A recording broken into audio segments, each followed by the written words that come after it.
Hey everybody, welcome to Pro Second. In this video, I'm going to attempt to install some of these replacement parts that I got from my the used Norinco 1911 that I bought recently.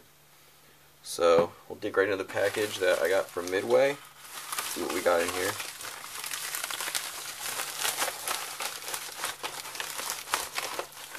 Got some nice grips.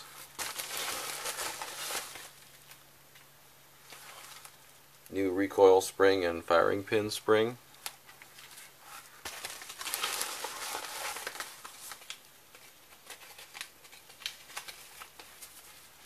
New hammer spring.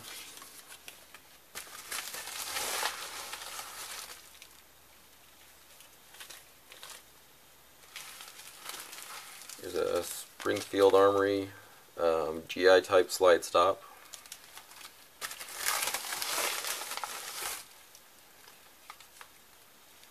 Here's a Swenson GI type short trigger.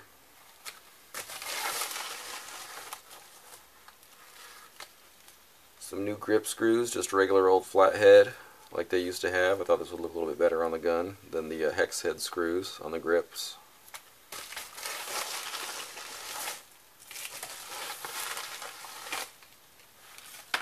And a Colt arched mainspring housing. This is actually a polymer housing, but seems to look pretty good and it's not too expensive. Alright, that's about it for now. I'm going to attempt to detail strip this gun and wish me luck.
Alright, first we'll install our new trigger. This is a Swenson GI style short trigger.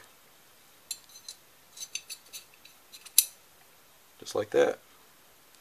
Now we'll reinstall our magazine catch.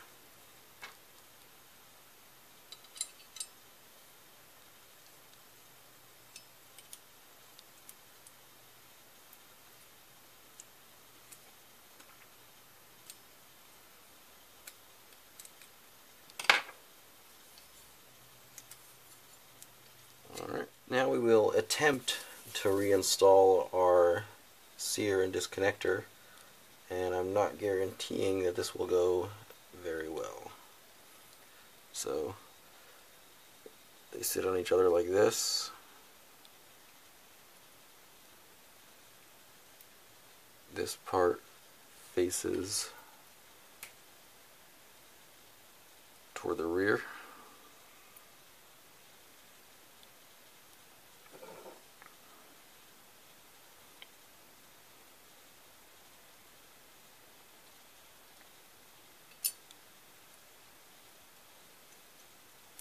And now we will attempt to get the pin back in.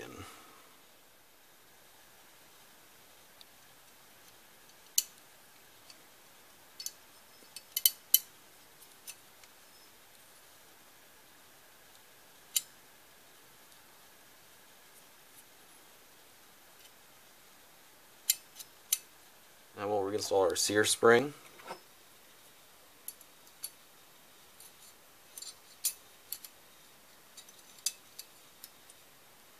Alright, we're going to install our new Colt arched mainspring housing, but before we do that, this is actually a stripped mainspring housing, so we need to take some of the internal parts out of the old mainspring housing and put it in the new one, along with the new Wolf mainspring.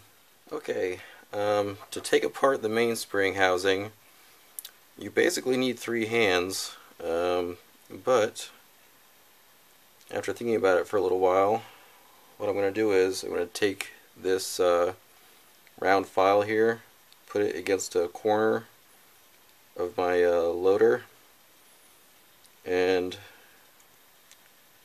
kind of use that to take the tension off the mainspring so I can get the pin out of there. So, wish me luck.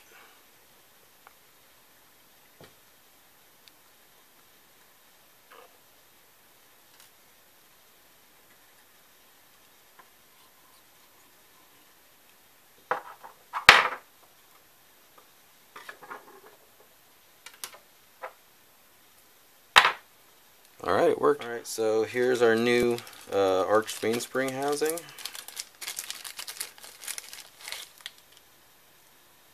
Here's our new mainspring. So now we just have to install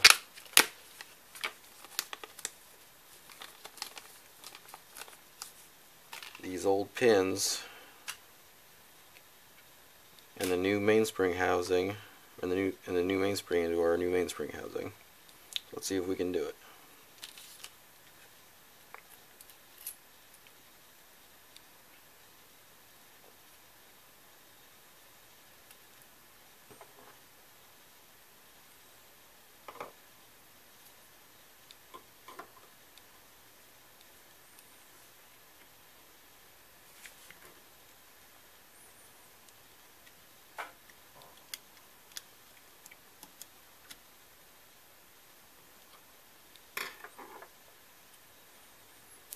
Okay, I guess we're good. Little side note, this is kind of a standard Colt part. It's a plastic mainspring housing, and I haven't heard any problems with these, but I have to admit I kind of feared for my life a little bit while I was putting massive pressure on this, but held together. So I guess that was just all in my head.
unless I'm missing something, we appear to have our frame back together.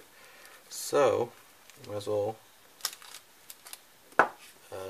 put on our new grips with our new grip screws.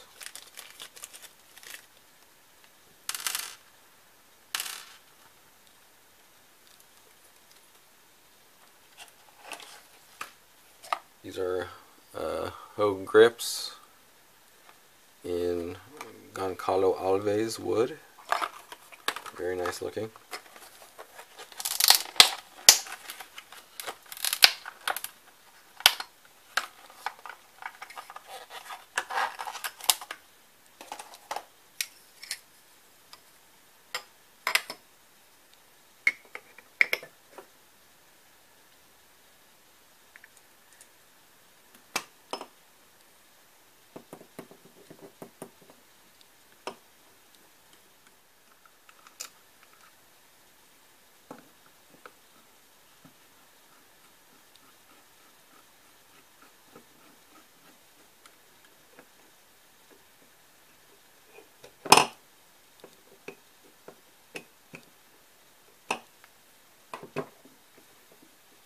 Alright.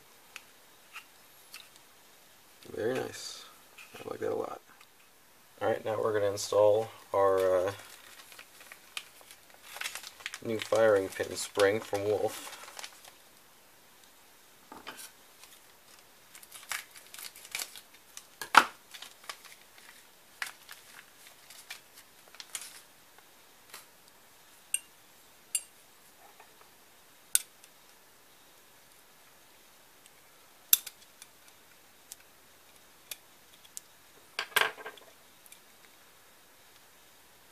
Watch to make sure your firing pin doesn't fly across the room.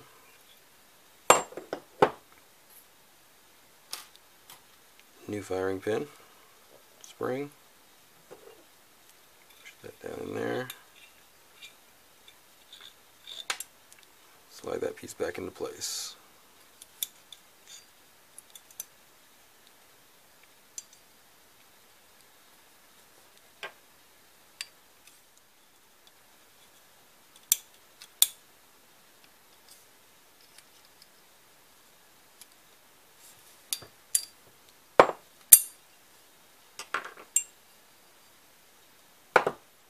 Now we'll finish up reassembly with our new Wolf 16-pound recoil spring.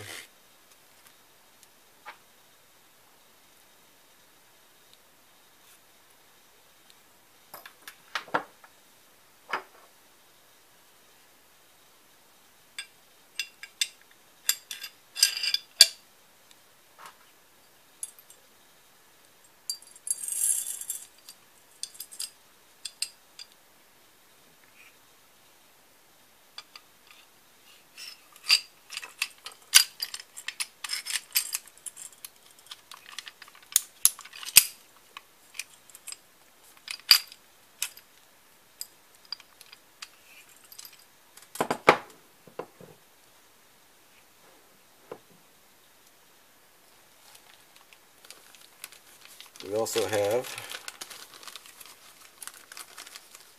new Springfield Armory slide stop.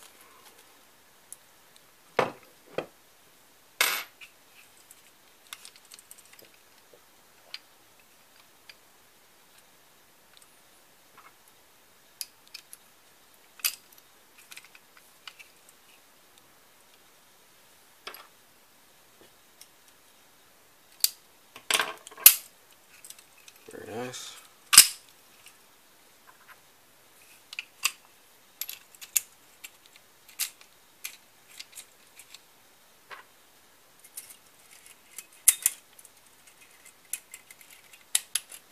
Definitely a bit more weight on that recoil spring. Alright. There you have it.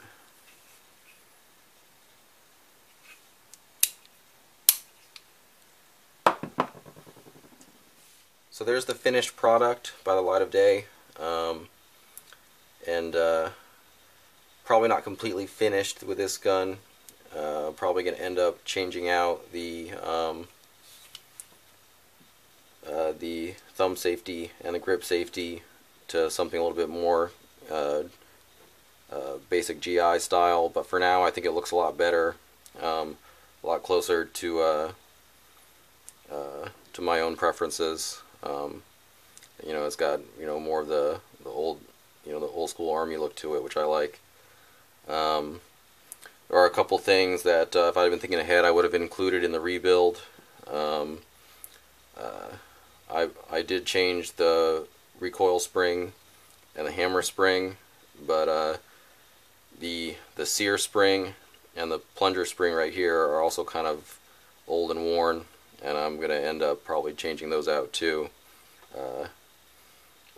Wolf makes a 1911 spring rebuild kit, which includes all those, you know, all those springs. So I probably would have, you know, like I said, if I'm thinking ahead, I probably would have gone ahead and just ordered that and just changed all the springs out. But that is something I'm going to go ahead and take care of. Something I didn't show in this video, or something I didn't record, was I did go ahead and attempt to take care of that barrel feed ramp overhang issue myself.